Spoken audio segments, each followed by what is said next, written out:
और इसी बीच breaking news आपको बता देते हैं, शिवसेना नेता संजय राउत की पत्नी से पूछताछ करने वाली है ईडी। और आपको बता दें कि संजय राउत की पत्नी वर्षा राउत से ईडी पूछताछ करेगी।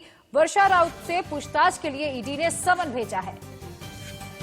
इससे पहले भी ईडी 2 बार वर्षा राउत से पूछताछ कर चुकी है। कल वर्षा राउत को समन भेजे जाने के बाद संजय राउत ने एक प्रेस कॉन्फ्रेंस की और बेहद ही खराब और भद्दी भाषा का इस्तेमाल करते हुए कहा कि बीजेपी मुझसे पंगा न ले, क्योंकि मैं शिवसेना का सैनिक हूं और वक्त और जरूरत पड़ी तो मैं इसका माकूल जवाब दूंगा। इससे पहले भी 2 बार समन भेजा जा चुका है और वर्षा राउत को 55 लाख रुपए लेन देन के मामले में ईडी लगातार पूछताछ कर रहा है।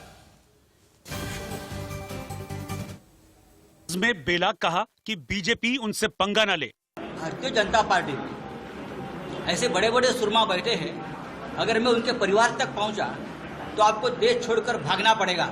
ये आपको बताता हूं, नीरव मोदी और विजय मल्ल्या के साथ भारतीय जनता पार्टी की पूरी फलटन खड़ी हो जाएगी लंदन और ब्रिटेन में।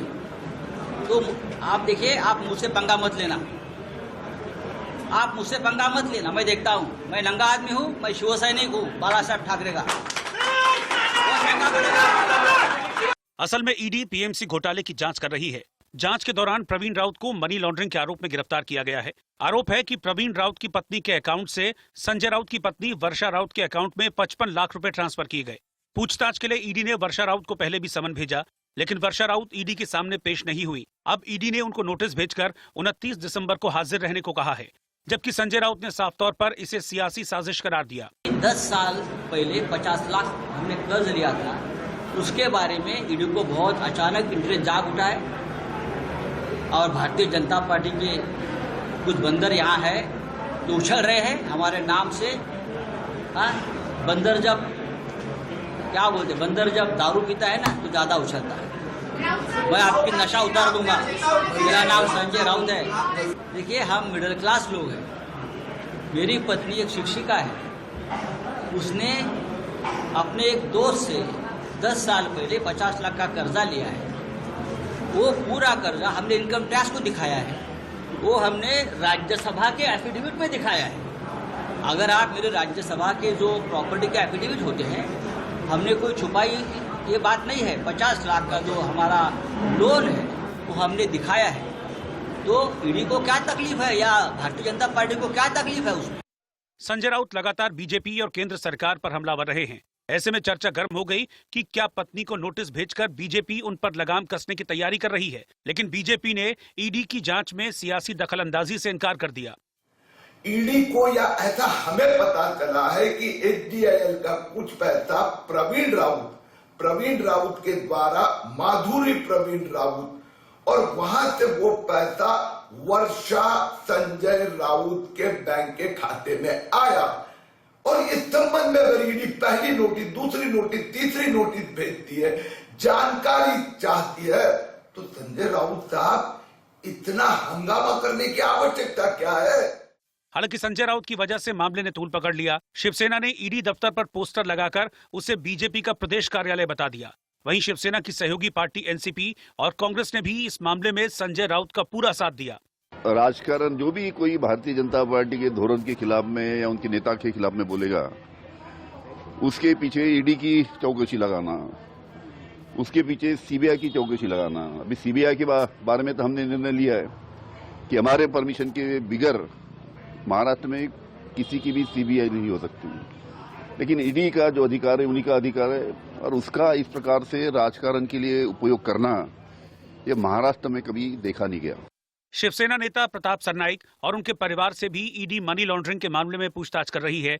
बीजेपी छोड़कर एनसीपी में आए एकनाथ खड़से को भी जमीन सौदे में पूछताछ के लिए नोटिस दिया गया है।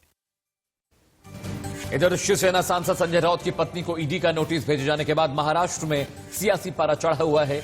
ईडी पीएमसी घोटाले की जांच कर रही है और उसी सिलसिले में संजय राउत की पत्नी वर्षा राउत को भी नोटिस भेजा गया है। कद्दावर नेता संजय राउत की पत्नी को ईडी के नोटिस मिलने के बाद से शिवसेना आग बबूला हो चुकी है। शिवसेना ने साफ साफ शब्दों में कह दिया है कि वह इसका जवाब सही तरीके से देगी और यही कारण है कि संजय राउत ने पूरे तरीके से प्रेस कॉन्फ्रेंस लिया और प्रेस कॉन्फ्रेंस में उन्होंने बीजेपी पर हमलावर रहे और बीजेपी की तमाम चीजों का उन्होंने भंडाफोड़ करने की कोशिश की और साफ साफ बताने का प्रयास किया कि जो कुछ भी हो रहा है वह सिर्फ और सिर्फ बीजेपी कहने पर हो रहा है। राजनीतिक द्वेष से सब चीजें हो रही हैं, इसमें कहीं भी कोई भी गड़बड़ी इनकी तरफ से नहीं है। उन्होंने साफ साफ तौर पर कहा कि 12 साल पहले का मामला जो उनकी पत्नी ने किसी दोस्त से लोन लिया था, वो एक शिक्षिका है, 50 लाख का लोन लिया था, उस लोन के बारे में इस तरीके से अनाप शनाप नोटिस देना, गलत तरीके से उन्हें बदनाम करना, यह सरासर गलत है और यही वजह है कि उन्होंने प्रेस कॉन्फ्रेंस के दौरान पूरी तरीके से बीजेपी पर हमलावर रहे और उन्होंने इतना ही नहीं बल्कि साफ शब्दों में कहा कि उनके पास एक दो नहीं 121 लोगों के नाम है जिनकी लिस्ट वो ईडी को सौंपने वाले हैं। यानी ईडी के पास इतना काम रहेगा कि 5 साल तक भी लगातार वह काम करे तो वह उन लोगों से लगातार बुलाकर पूछताछ करने वाली है। इतना ही नहीं, उन्होंने एक बड़ा खुलासा यह भी किया कि बीजेपी के कई ऐसे नेता जो इनके संपर्क में रहे जिन्होंने 22 लोगों की लिस्ट उन्हें दिखाई थी जिसमें एनसीपी, शिवसेना के तमाम नेताओं के नाम थे और उनको कहा गया कि वह सरकार को बचाने का जो प्रयास कर रहे हैं वह बंद कर दें वरना इन सभी लोगों को लगातार नोटिस दी जाएगी, उन पर कार्रवाई की जाएगी। जिसमें पहला नाम था प्रताप सरनाईक जो शिवसेना की, हालांकि उन्होंने देखा होगा आपने कि उनको ईडी की नोटिस दी भी गई और उन पर बड़ी कार्रवाई हुई भी है। लगातार उनके घर पर रेड हुआ, कई बार पूछताछ के लिए बुलाया गया, लेकिन अब बारी आ चुकी है कि जो शिवसेना के बड़े नेता हैं, हालांकि जो महाविकास आघाड़ी का जब गठबंधन हुआ है, जो सरकार महाराष्ट्र में बनी, उसमें एक अहम भूमिका संजय राउत की जाती है और उनकी पत्नी को नोटिस जाना यह जरूर बहुत बड़ी तरीके से शिवसेना देख रही है। यही कारण है कि संजय राउत की पत्नी को नोटिस देने के बाद उद्धव ठाकरे जो कि महाराष्ट्र के मुख्यमंत्री हैं और साथ ही साथ शिवसेना सुप्रीमो है, उन्होंने एक आपात बैठक भी बुलाई है और उन्होंने साफ तौर पर तमाम नेताओं से वह राय मशवरा कर रहे हैं कि आगे क्या करना है। लेकिन यह साफ है कि यह जो भी चल रहा है यह आने वाले दिनों में शिवसेना वर्सेस बीजेपी साफ साफ होते हुए दिखाई पड़ रहा है। कैमरामैन विश्व के साथ अभिषेक शर्मा, इंडिया न्यूज, मुंबई।